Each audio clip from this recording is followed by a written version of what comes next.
ఉన్న బంగారాన్ని విడిపించి ఆ రోజు ఆన్లైన్ రేటుకే మేము కొంటాం. Sharma gold company. అమ్మా, మీరు ఒక డాన్సర్ కాబట్టి సిల్క్ స్మిత గారి లైఫ్ అనేది మిస్టరీ ఎవరికైనా కానీ.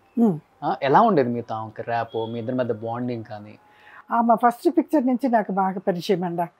నాకు ఇంకా మంచి అలవాటం ఏంటంటే, మేమంతా స్టార్ నైట్ ప్రోగ్రామ్కు మలేషియా, సింగపూర్ వెళ్ళాము.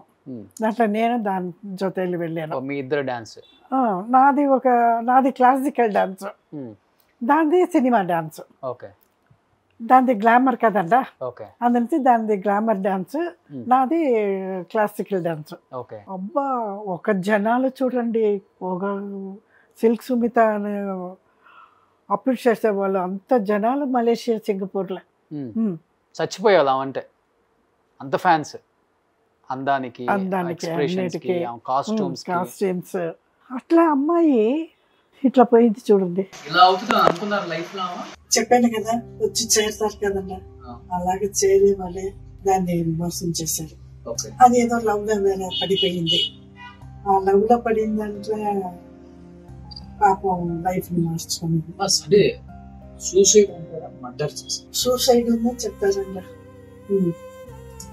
లవ్ ఫెయిల్యూర్ అయిన దాని నుంచి అలాగే చేసుకుని చెప్తారు. మనకి అది కరెక్ట్ గా తెలియలే. అంటే అంత స్టార్డమ్ చూసిన సిల్క్ స్మిత గారు చనిపోయిన తర్వాత విజయ హాస్పిటల్లో ఈగల వాళ్ళ స్ట్రెచ్చర్ మీద పడేసారు. కింద పండ పెట్టున్నారంట. కింద? అవును, మాకు కింద మన్ను నేల పండ పెట్టున్నారంట. ఎవ్వరూ తిరిగి కూడా చూడలేదంట.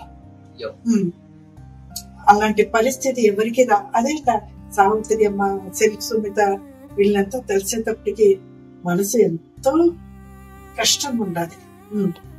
అంటే అది కూడా ఇంత గ్లామర్ ఆర్టిస్ట్, దాని మేకప్ బాక్స్ తెరిస్తే అంత దేవుడు ఫోటోలు పెట్టుకుని ఉండాలి, అంత దేవుడు భక్తి ఉండాలి దానికి. అట్లా అనేది ఎట్లా ఇట్లా చేసుకుని. అవును, గొప్ప యాక్ట్రెస్, గొప్ప డాన్సర్, గ్లామర్ ఆర్టిస్ట్. గ్లామర్ కి సపరేట్ ఆమె. థియేటర్ లో కనిపిస్తే చాలు కదా ఆడియన్స్ కి. వచ్చిందంట మలేషియా, సింగపూర్ కి అంతా వచ్చి బాగా చేసింది. అంత ఆడియన్స్, అంత క్రౌడ్. అంటే టైం